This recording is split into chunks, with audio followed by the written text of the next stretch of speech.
सतगुरुदेव की जय। बंदी छोड़ कबीर परमेश्वर जी की जय। बंदी छोड़ गरीबदास जी महाराज जी की जय। स्वामी रामदेवानंद जी गुरु महाराज जी की जय।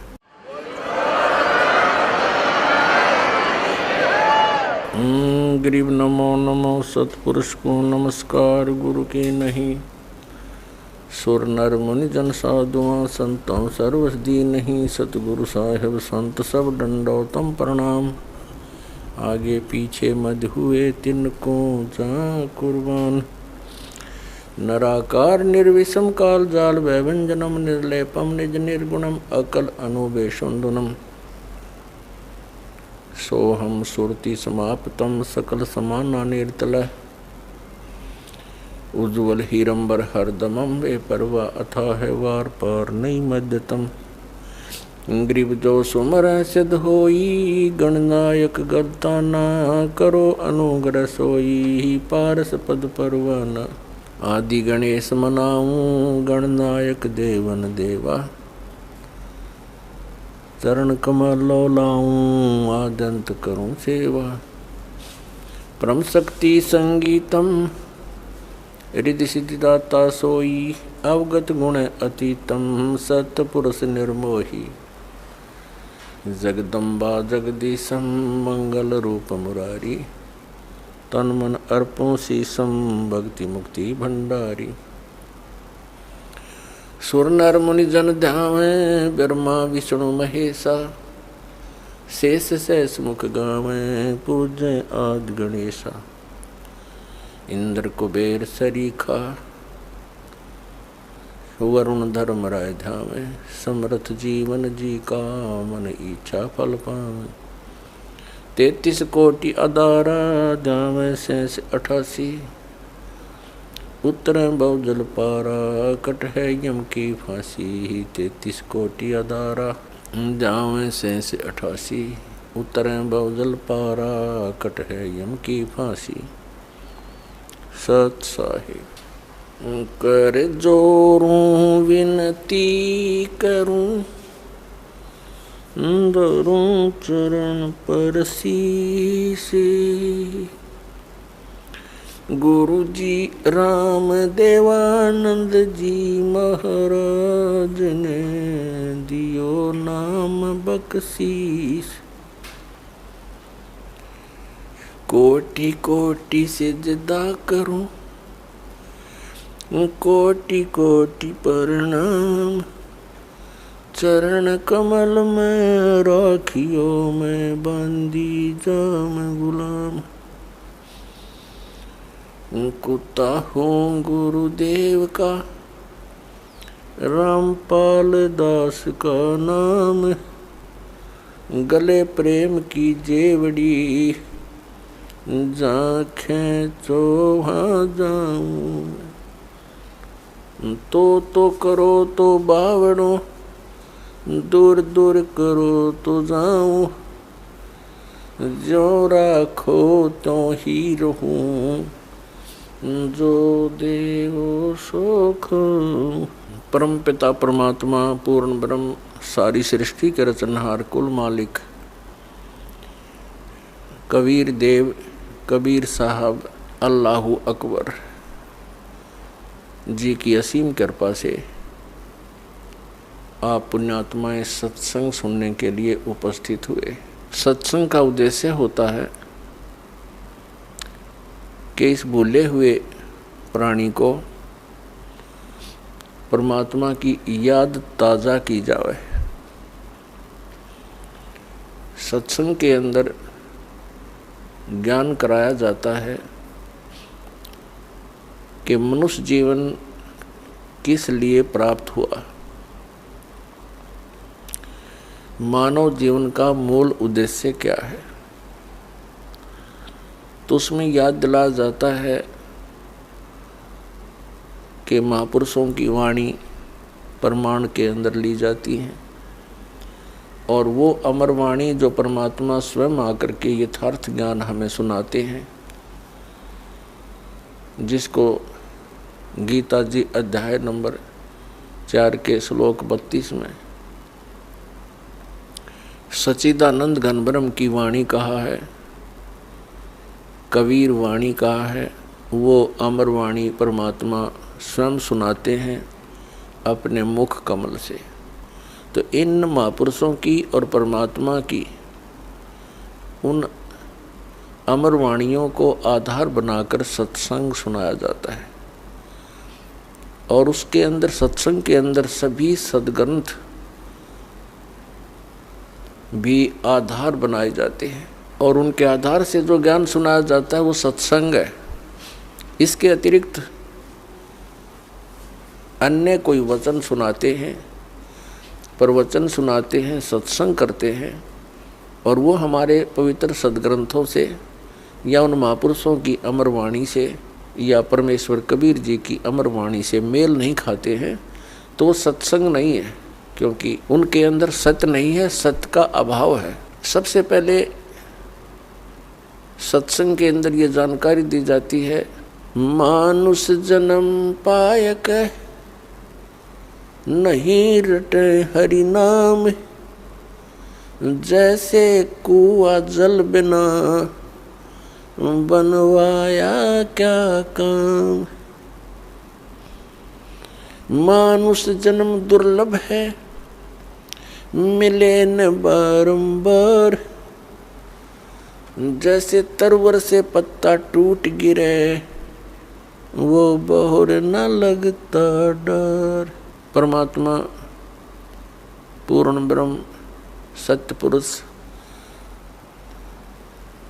कबीर देव जी, कबीर साहब, जो काशी शहर के अंदर एक जुलाहे की भूमिका करके और परमात्मा जो गुण रखता है उसका प्रमाण दे करके अपनी अमृत वाणी को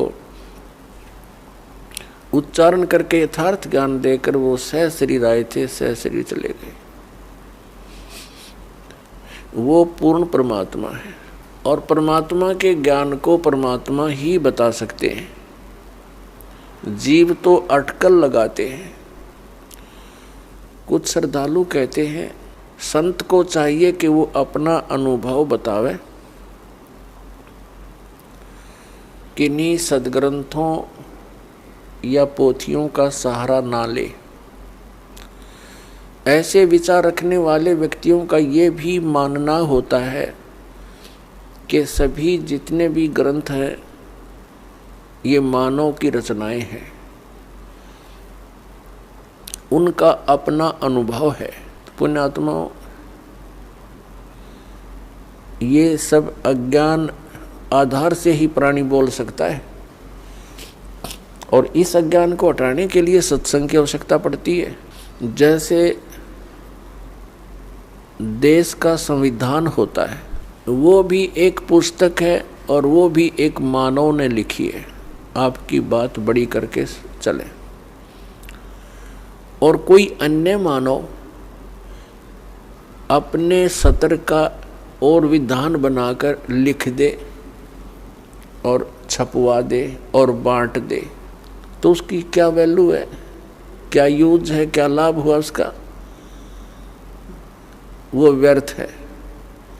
इसी प्रकार परमात्मा के विधान को लिखने वाला भले ही कोई मानव है, जैसे श्री वेद व्यास जी और श्री धर्मदास जी और श्री गोपाल दास जी, लिखने वाले मानव हैं, लेकिन वो संविधान परमात्मा का है, और उस विधान के अनुसार जिसके वचन नहीं है, उस संविधान यानी परमात्मा के विधान ज्ञान अनुसार किसी अन्य व्यक्ति, ऋषि महर्षि या किसी संत मंडलेश्वर महंत की वो पुस्तक परमात्मा के विधान से मेल नहीं खाती है, तो व्यर्थ है। दूसरी बात रही कि संत को चाहिए कि वो अपना अनुभव बतावे, पुस्तकों का आधार ना माने। ये भी एक बालक के विचार हो सकते हैं जिसने कभी विद्यालय देखा ही ना हो। जैसे टीचर होते हैं, विद्यालय में पढ़ाते हैं अध्यापक, उनका एक निर्धारित पाठ्यक्रम होता है, सिलेबस कहते हैं उसको। और जो टीचर सिलेबस से बाहर ज्ञान देता है और सिलेबस के अनुसार ज्ञान नहीं देता है, वो भले ही उसको पढ़कर सुनावे या उसको याद करके वैसे सुनावे। वचन वही होने चाहिए जो पाठ्यक्रम की पुस्तकों में विद्यमान है। तो वो टीचर ठीक है, हितैषी है। और जो उन पाठ्यक्रम की पुस्तकों से हटकर अपनी कोई अन्य बकवाद सुनाता है तो वो टीचर ठीक नहीं। अब जैसे परमात्मा की जानकारी परमात्मा ने आकर बता दी और उन्होंने ये भी ज्ञान दे दिया कि तुम ऐसे ऐसे करो जिस कारण से तुम वहाँ उस स्थान को प्राप्त कर लोगे जहाँ जाने के बाद फिर लौटकर संसार में कभी नहीं आना पड़ता। उसको पूर्ण मोक्ष कहते हैं। अब परमात्मा के दर्शन मात्र से, कोई कहते हैं कि भगवान के दर्शन हो जाए तो कल्याण हो जाता है। परमात्मा के दर्शन बहुत अच्छी बात है, बड़े पुण्यकर्मी प्राणी को ही हो सकते हैं, लेकिन परमात्मा के दर्शन से कल्याण मोक्ष नहीं होगा। परमात्मा ने आकर के जो ज्ञान दिया है उसके अनुसार भक्ति साधना, नाम की कमाई, यज्ञ हवन जो भी जानकारी दी है उनके करने से मोक्ष होगा। उदाहरण के लिए जैसे पवित्र हिंदू धर्म के अंदर हम मानते रहे और मानते हैं जब तक ये ज्ञान नहीं होता कि भगवान शिव जी और उनकी धर्मपत्नी पार्वती जी इकट्ठे ही रहते थे एक ही परिवार में, और सबसे ज़्यादा दर्शन पार्वती ही किया करती थी, लेकिन कल्याण नहीं हुआ। कल्याण हुआ उसका जब उनको भगवान शिव ने वो मंत्र दिया और पार्वती जी ने जाप किया, तब उनका उतना कल्याण हुआ जितना भगवान शंकर जी के द्वारा दिए गए मंत्र से होना है। लेकिन वो कंप्लीट मोक्ष नहीं है। फिर भी जो विषय है उसी से चलते हैं। कहने का भाव ये है कि भगवान के दर्शन पुण्यकर्मी प्राणी को ही होते हैं, लेकिन संत जो बताते हैं, परमात्मा जो ज्ञान देकर जाते हैं, उसके अनुसार साधना करने से ही मोक्ष होगा। नाम की कमाई करनी पड़ेगी। कुछ एक ऐसे सिरफिरे संत हैं, वो ये कहते हैं नाम की कमाई कुछ काम नहीं करे, नाम का जाप करने की कोई आवश्यकता नहीं, सतगुरु पार कर देगा। वो टीचर नहीं, वो दुश्मन है विद्यार्थियों का, जो विद्यार्थियों को ये कहता है कि तुमने पढ़ने की आवश्यकता नहीं, टीचर पास कर देगा। और ये अपने आप में संत भी कहते हैं और श्रद्धालु इनके पास भी इकट्ठे होकर के संत मान करके इनके गुणगान करते हैं, इनके विचार सुनते हैं, फॉलोअर बन जाते हैं। इसका कारण क्या है कि हमें बिल्कुल ज्ञान नहीं अध्यात्म का, और जब तक हमें अध्यात्म ज्ञान नहीं होगा ये संत हमारा ऐसे ही अंडोला बनाए रखेंगे। किसी ने चार अटपट बातें अलग से कर दी, हमने ऐसा लगेगा कि ये पूर्ण संत है। तो दास का उद्देश्य है कि आप जी को अध्यात्म ज्ञान से इतना परिचित करवा दूं कि आप किसी से भ्रमित ना हो सकें। नाम दे देना ये तो आसान सी बात है, उसका आपने सिमरण करना है, बहुत अच्छी बात है। लेकिन बने बनाए काम न बिगाड़ दे कोई सिर फिरा के कि वो संत पूर्ण है, वो ऐसा बताता है, वो ऐसा करता है।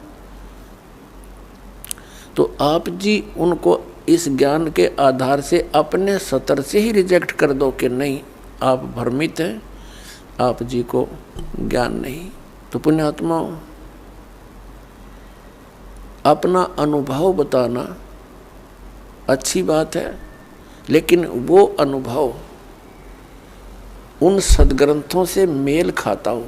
जैसे एक थ्योरी होती है, जैसे बच्चे प्रैक्टिकल करते हैं लैब में, तो प्रैक्टिकल करने से पहले उनको एक लिखित विधान, उसकी प्रक्रिया दी जाती है।